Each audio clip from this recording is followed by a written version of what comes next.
My wife and I were horribly in debt. I spent a lot to keep her happy, which meant jewelry and clothes and expensive trips to Cabo. Don't get me wrong, Velvet was totally worth it.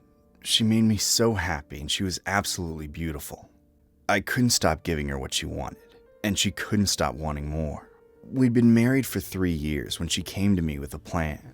I don't know where she discovered it, but she found out about an obscure marriage law that only existed in North Carolina, where we lived. People call it the mistress law, apparently.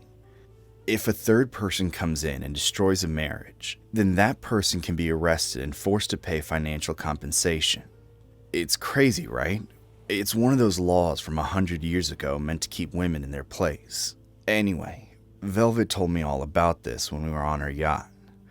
I didn't understand the point, because our marriage was solid, but she had a really twisted plan where we could use this law to get out of debt.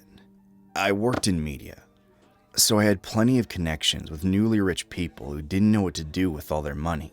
Plus, I was very handsome back then, so it didn't take long to find the perfect victim. Her name was Lola, one of my newer clients. She became famous as an influencer and parlayed her success to a reasonably successful makeup line. She was cute without being beautiful, and too nice to realize when someone was taking advantage of her. We met for a business lunch, where I lathered on the charm and complimented her just enough to lower her defenses. Then I started talking about my marriage, how awful it was, how Velvet and I barely saw each other anymore. I made up a bunch of lies to make it seem like Velvet and I were practically divorced already. She didn't quite take the bait. I could tell she was interested, but the fact that I was still officially married was a deal breaker. Her morals were too strong, I guess. So I convinced her to come back to my beach house in a completely platonic way. I said I just needed a friend to help me bring some life to my empty house. That convinced her. Lola came over that afternoon. Velvet was in the guest house, so she could see everything on camera. Admittedly, that added a little excitement to the whole thing. I got Lola to drink with me, and once she got a little tipsy, I stopped acting charming and started acting pathetic. I can't keep living all alone. I thought Velvet was the one, but she just wanted my money. Why couldn't I have met you instead? She consoled me, but she still wasn't willing to get between me and my wife. It was a moral issue with her. I don't know. I like you a lot, but marriage is sacred, and I don't want to be so devious. Come on, it's okay to be a little devious sometimes. One thing led to another, and before nightfall, I had my mistress. I didn't worry about what my wife was thinking, because this was her idea, and she could watch and hear everything on the house cameras. I slept great with Lola that night, and several nights afterwards. I liked that she was so much sweeter and gentler than Velvet. I also enjoyed the twistedness of knowing that Velvet was watching every second. After a week of hookups, Lola was really falling for me. I could tell. I'd feel guilty about it if the manipulation wasn't so much fun. Now that she was emotionally ready, I started gathering evidence of our affair.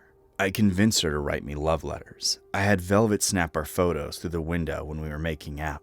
I even stole the lipstick from her purse so that I could use it to stain my shirt collars. Because Lola developed her own makeup, that lipstick was easily traceable back to her.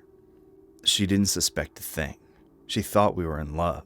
Pretty soon, we had everything we needed to prove that Lola and I were having a deeply emotional affair. The next step was to go to our lawyer and draft up a claim saying that our marriage was in jeopardy because of Lola's influence, and that we needed a cash settlement to pay for couples counseling and emotional damage. I know it sounds awful, but the law is the law. It took a couple weeks for a lawyer to get everything in order. In the meantime, I started canceling on Lola, using work as an excuse. I assured her I still loved her and still wanted to be with her, but she was getting suspicious. Once the legal papers were ready, I invited her over one more time so that Velvet could catch us in the act and serve her the papers. Lola showed up on time, but something was different. She seemed on edge. "What's wrong, baby?" "I'm just nervous about my company. I'm unveiling my brand new makeup line and I'm worried it's gonna flop." She'd just gotten back from a meeting and brought a big bag of all her new makeup with her, just so she could show me. For someone who loved her career so much, showing me her work before anyone else felt weirdly intimate. For the first time since this all started, I had a twinge of guilt. It didn't last long, though, because a few minutes later, Velvet stormed inside. As planned, she acted furious. You're sleeping with my husband! Velvet was an amazing little actress. She truly looked unhinged. She screamed at Lola, and I had to physically hold her back. Once Velvet had calmed down enough, she handed Lola the legal papers. Lola looked heartbroken, silently begging me to do something. I think it'd be best if you leave. I watched her silently trudge toward the door, the legal papers hanging limply in her hand. Then, when she got outside, Velvet slammed the door in her face. I thought that would be the last time I saw Lola until court, but a few seconds later, she pounded on the door. Don't let her touch my makeup! That's mine! In the chaos, she'd forgotten to take her products with her. She wasn't begging for me to give them back, just to make sure my wife didn't use them. I didn't respond, and eventually she just left. Velvet and I knew that our plan had worked out perfectly. Pretty soon, we were going to use the justice system to get a lot of money from Lola. We'd get out of debt, and if we had enough left over, we'd buy a new boat. And of course, the first thing Velvet did to celebrate was open Lola's makeup bag and try on all her unreleased products. I thought that was a little mean, like kicking someone when they're down, but Velvet was just being Velvet. She put on foundation, mascara, lipstick, a bit of everything. There were even some men's products in there, so she convinced me to try out a face cream. It felt nice, though a little tingly. Then, Velvet started to scream. She collapsed onto the floor, her hands desperately clawing her face. I watched in horror and confusion until the tingles on my face turned into stabbing pain. I was able to call 911 before I blacked out. When I came to, I was in a hospital bed with my face covered in bandages.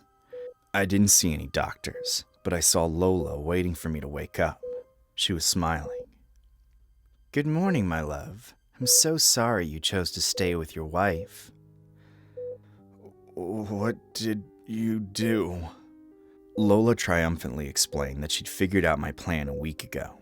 She hoped that I wouldn't pick Velvet over her, but in case I did, she brought her makeup kit as a little goodbye present. All the products were laced with a slow-acting acid.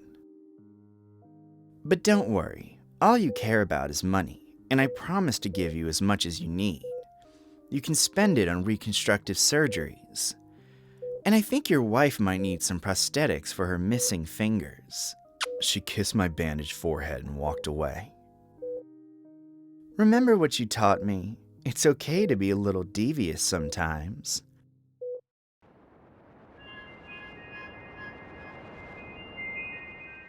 I just graduated from UT with a degree in marketing, feeling like the world was my oyster. At 22, I was independent, paying my own bills, and finally out of the dorms. The house was nothing fancy, a cozy one-bedroom in a quiet neighborhood, but it was mine. That evening, I crashed early after a long day job hunting. I woke up to knocking, not on the door, but on my bedroom window. Groggy and confused, I pulled back the curtain to see my neighbors, Audrey and Mike, peering in with wide eyes. Audrey was the one I'd gotten close to. She was very pretty, super fit from all our yoga classes, and always baking cookies or inviting me over for coffee. Mike was quieter, a software engineer who worked from home. "Victoria, wake up!" Audrey whispered urgently through the glass.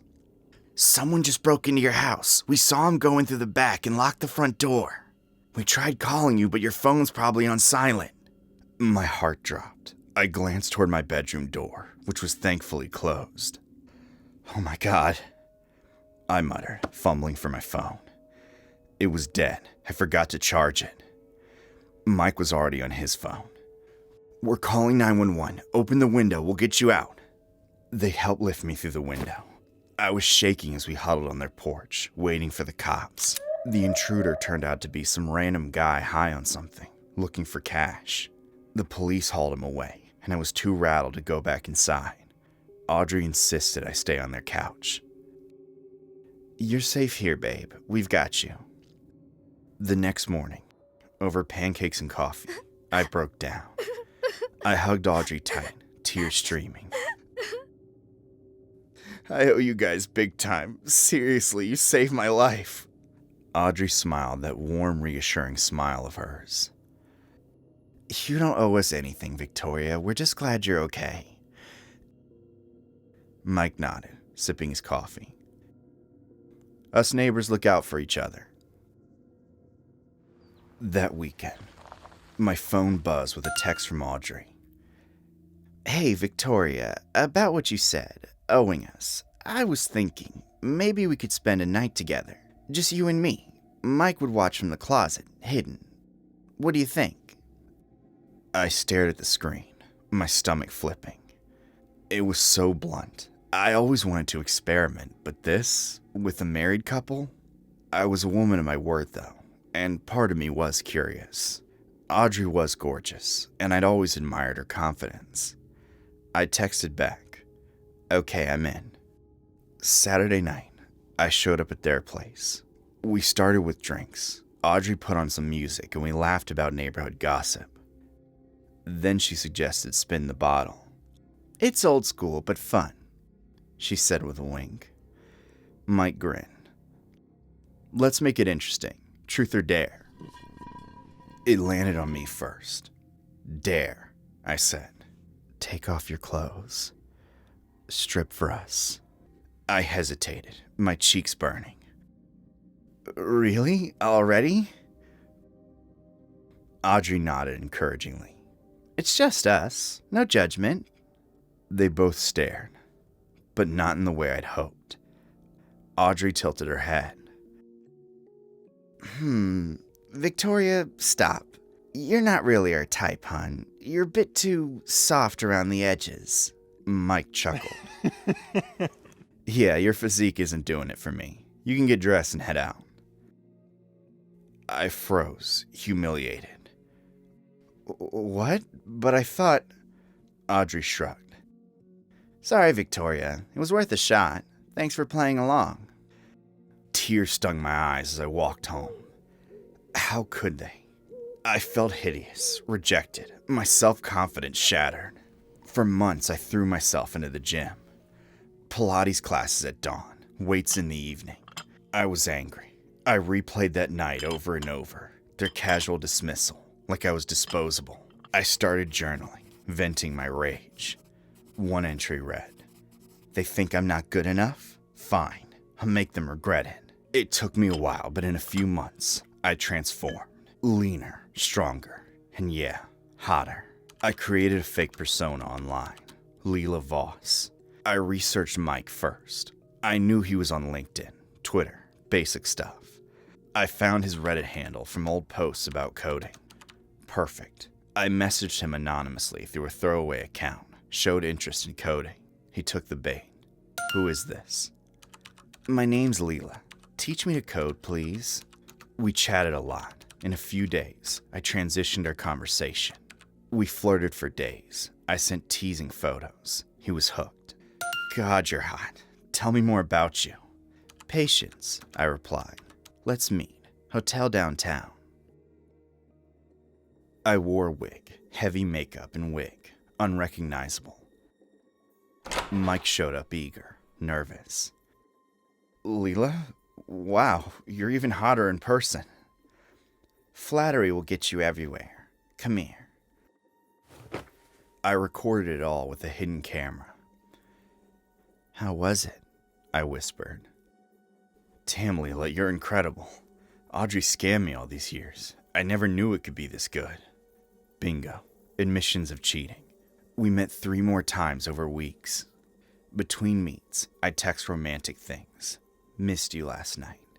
He'd respond obsessively. I can't stop thinking about you. Slowly, I convinced him to cheat more deeply. Tell me you love this secret life. He confessed. I do. It's addicting. By the 4th meet, he was spilling secrets. She has these panic attacks if I don't text her back within 5 minutes. Full-on sobbing meltdowns. She secretly takes anxiety meds. but she tells everyone she's naturally calm and grounded from yoga. She can't have kids, he said suddenly. My breath hitched. Doctors told her 2 years ago, early ovarian failure or some shit. She lies to her friends and says I don't want kids yet. I had enough. One evening, I anonymously emailed Audrey the videos, edited clips, faces blurred except his, but voices clear. The subject, your husband's secret. She texted me the next day, our real numbers, as if nothing had changed. Hey Victoria, everything okay? Haven't seen you around. I played dumb. Yeah, just busy with work. I watched from afar, their argument spilling onto the porch. One night, I heard Audrey scream. Who the hell is Leela? How long has this been going on? I don't know, Audrey. She's just someone. It meant nothing. Nothing? You're obsessed! Mike stammered. Mike moved out first, crashing at a buddy's. He texted Leela desperately. Where are you? I need to see you. I miss you. I never replied. I completely disappeared as Leela. Audrey went crazy. I saw her at the grocery store once, eyes red, hair unkempt. She cornered me in the aisle. Victoria, have you heard anything? Mike's cheating with some woman. It's destroying me. I feigned sympathy. Oh no, that's awful. I'm sorry. She whispered. I think she's still out there, taunting me. I get anonymous messages saying he never loved me. Wow, that's cruel. You'll get through this, sweetie, I said, hugging her. I moved out soon after, to a new apartment downtown. I kept going to the gym, but now for me. My confidence, sky high. They said my physique wasn't their type, but now I lived in their mind rent-free. Hey fam, Mr. Broccoli this side. Do subscribe and hit the like button if you're enjoying this video.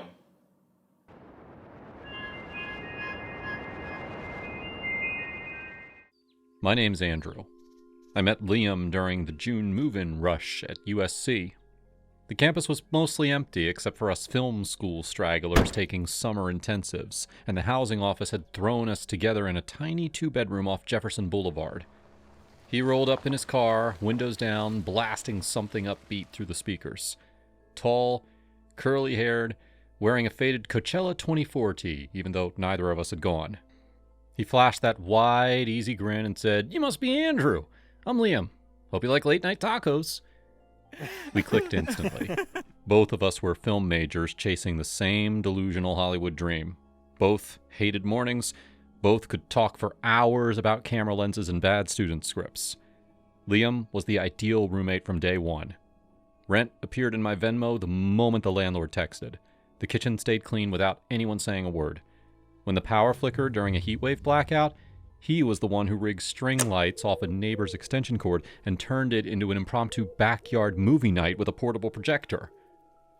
"We're living the indie film aesthetic," he'd say, passing me a sweating bottle of Modelo. I never had to chase him for anything. But even the best roommates have a glitch. Liam's showed up only at night, deep in the small hours when the city finally cooled off a little and the rest of the apartment was supposed to be quiet. It didn't happen every week, maybe once or twice a month, but when it hit hard. The first time I got blindsided was a sticky Wednesday night in mid-July. I'd spent the evening at this pop-up bar in Arts District with some second years, drinking mezcal cocktails and pretending we knew what we were talking about when the conversation turned to A24 distribution deals. By the time I stumbled home around 12:30 a.m., I didn't even bother with pajamas. Just kicked off my sneakers and face-planted onto the mattress. Sleep came fast and heavy. Ooh! Eyes flew open, adrenaline dumping into my veins. I sat bolt upright, fumbling for my phone in the dark. Was Liam hurt? Intruder? Heat stroke hallucination? I was already swinging my legs off the bed when the next part came. "I've been on my own for long enough. Maybe you can show me how to love. Maybe." But Liam wasn't just singing along, he was performing the hell out of it. He'd do the opening lines in this exaggerated, breathy voice, and then launch into the chant. I'm blinded by the lights. No, I can't sleep until I feel your touch. And then the big payoff. Ooh. Headphones on. Track muted to me. Just his voice. Passionate and a little pitchy. Looping the same 15-second section endlessly. Verse tease. Chorus hook. Reset. I lay there in the sticky dark counting. 10, 20, 50. It dragged on for nearly an hour before silence returned. Morning. Him blending a smoothie. Table fan blasting. I poured coffee. Voice rough. You good? He paused. Why? Because I heard you doing full weekend theater at like 2 a.m. Thought someone was getting abducted. Face went scarlet. You heard? I had the noise cancelers on, I swear. They're not walls of sound, dude. I get fixated. One hook just lives rent-free in my brain, and I have to exercise it. I'll keep it quieter, promise. I waved it off. It's cool. Just startled me. Save the blinding lights energy for daylight? He laughed, mortified. Deal. Weeks later, it switched back to blinding lights again. Or sometimes drifted to other weekend tracks like Save Your Tears. But the obsession always circled back to that same explosive payoff. I was editing a short at 1:30 a.m., windows open for any breeze, when the loop started. I said, ooh, I'm blinded by the lights. No, I can't sleep until I feel your touch. I said, ooh, I'm blinded by the lights. No, I can't sleep until I feel your touch. I said, ooh, I'm blinded by the lights. No, I can't sleep until I feel your touch. I said, ooh, I'm blinded by the lights. No, I can't sleep until I feel your touch. I said, ooh, I'm blinded by the lights. No, I can't sleep until I feel your touch. I said, ooh, I'm blinded by the lights. No, I can't sleep until I feel your touch. I knocked on his door. Liam, got a rough cut due tomorrow.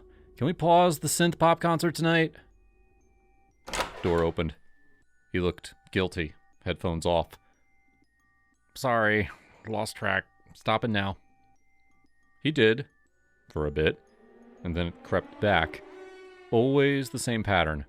Headphones on, voice full blast on the hook. I started with earplugs. White noise app maxed, door shut. It muffled, but never silenced. And then Mia entered the scene. Mia was a second-year law student at LMU. Sharp-witted. Texas drawl that thickened when she was fired up or flirty. We met at a 4th of July rooftop in Echo Park. Fireworks exploding, everyone buzzed on rosé and heat. She was arguing that streaming had killed cinema with a common friend. I jumped in, sided with her, and by midnight we were sharing an ice cream. She started staying over most weekends. She loved Liam initially. He's so damn sweet, she'd say, watching him organizing the fridge. Y'all are like brothers with better playlists. The tipping point hit on a scorching Thursday in late August. Santa Ana's blew hot trash through the windows. Temp still 90 at midnight. I had a 5:30 a.m. call for a student music video shoot in the valley. Mia and I spent the evening in my room until we passed out at around 12:45. At 1:20, the ritual restarted. Ooh, I'm said, ooh, I'm blinded by the lights. No, I can't sleep until I feel your touch.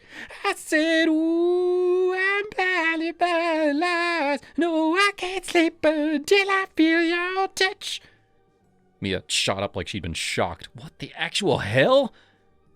I groaned. Liam, his summer obsession, ignore it.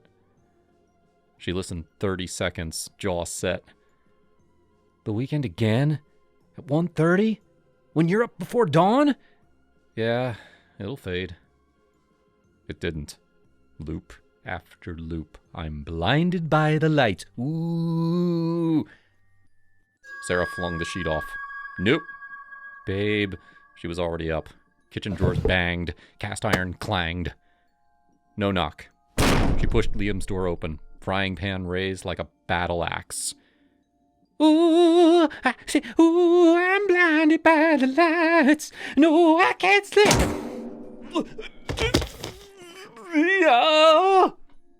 Liam, honey, I adore you. You're the sweetest, but Andrew's on set in 4 hours. I'm trying to sleep in this hell heat, and you've been screaming about blinding lights like a broken synth for 25 minutes. Jeez. Jesus. Okay, stopping right now. I'm sorry. I didn't realize. We clear? Frantic nod. Crystal, never again. Swear on everything. She held his gaze a beat, and then turned, walked back. She climbed in, pulled me close. I stared. You just smacked my roommate with cookware. Educated. Big difference. I laughed until my sides ached. We slept with the fan whirring, city humming. Next morning, Liam emerged with a small knot on his forehead, 3 iced coffees in hand. Set them down silently. Mia took one, sipped. You lived through the night, sugar? He rubbed the spot. Barely, but message received. No more midnight oohs. I'll meditate or something. We all burst out laughing. Bruise faded in days. Habit vanished.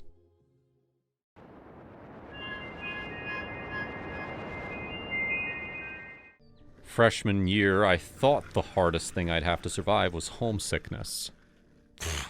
I was wrong. My first real roommate in college was named Evan. That was his name, Evan. But I rarely use it in my head anymore. In my memory, he exists more like a condition than a person. A tightness, a pressure. He moved in with labeled plastic bins and color-coded folders. His bed was made military tight. His desk was bare except for a lamp positioned at a perfect 90-degree angle and a framed photo of his parents, both smiling too hard. My side, by contrast, looked like a crime scene by week 2.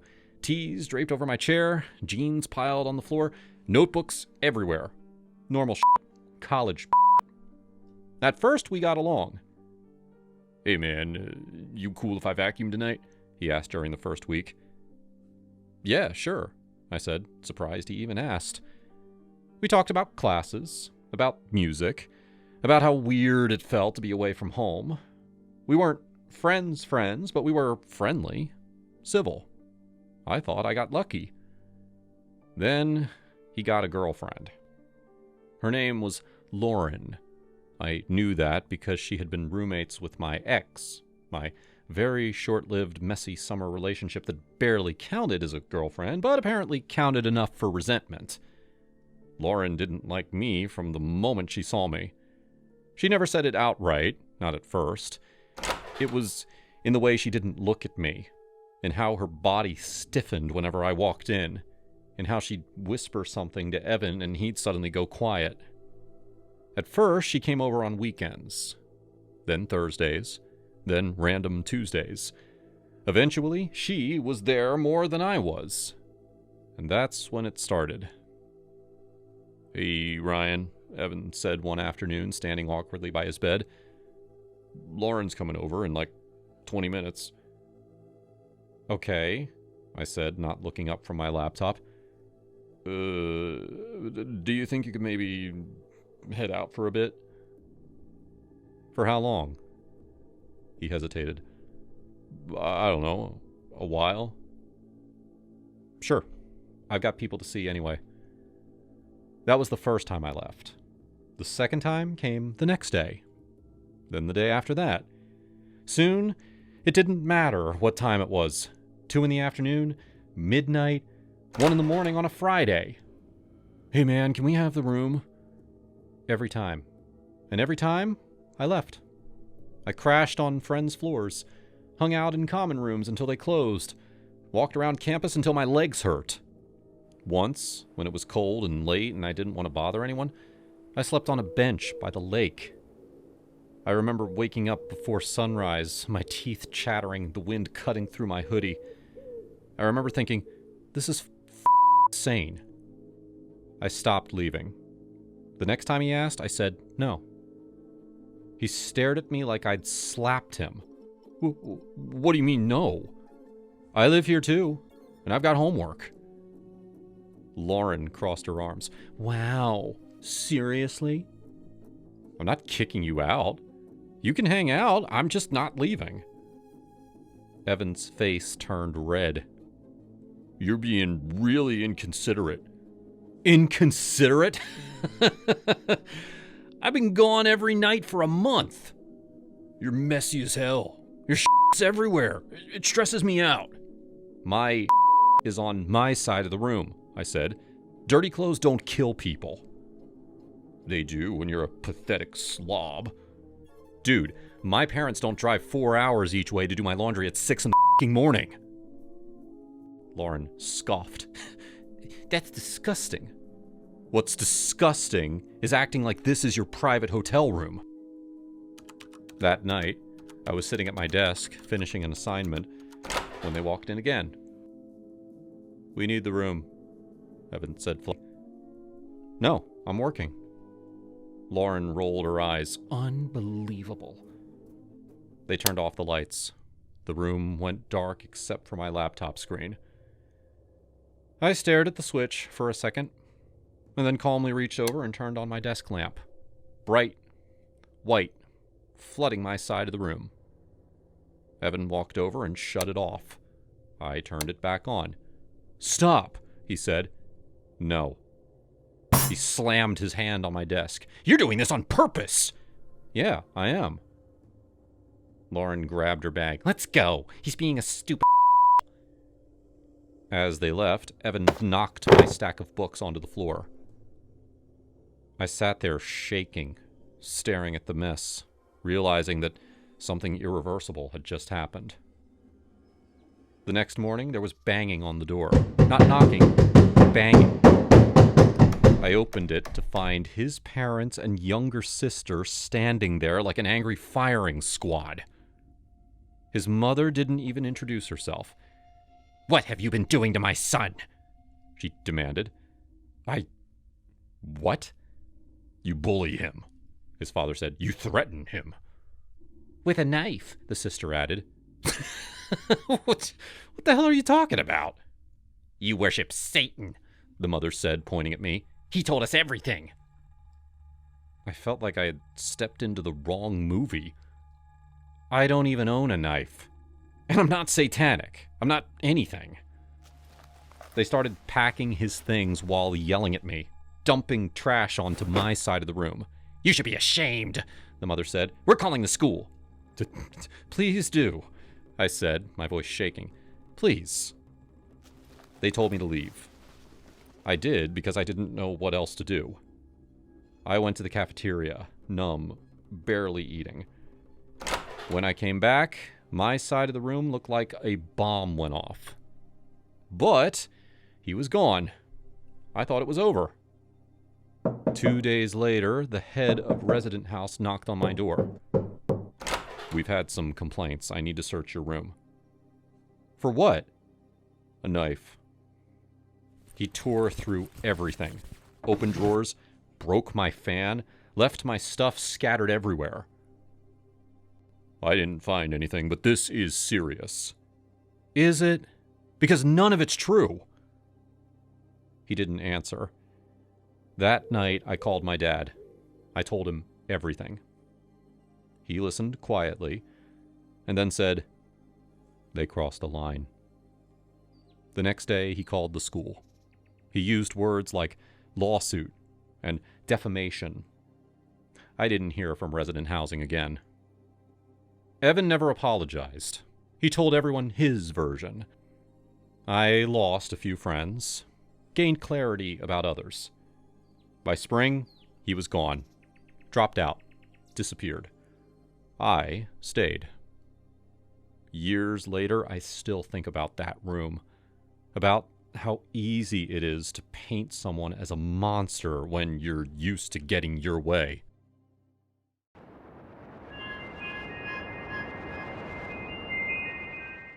My best friend Tori slept with my brother Ben during our big ski weekend last year. I was so upset. I warned Tori that my brother was off limits. There were so many other guys at the lodge, eligible bachelors and whatever. Why did she have to sleep with my brother? I felt like she stabbed me in the back. We got into a really big argument, and I told her that I never wanted to see her again.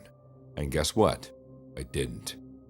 Because that afternoon, she went out skiing alone and never came back. When she left, the weather was perfect, but things changed very quickly, and she got caught in some kind of snowstorm. We all assumed that she died, but they never found the body. This all happened last winter, and I'm still not over it. I feel so guilty that our last conversation was such a terrible argument.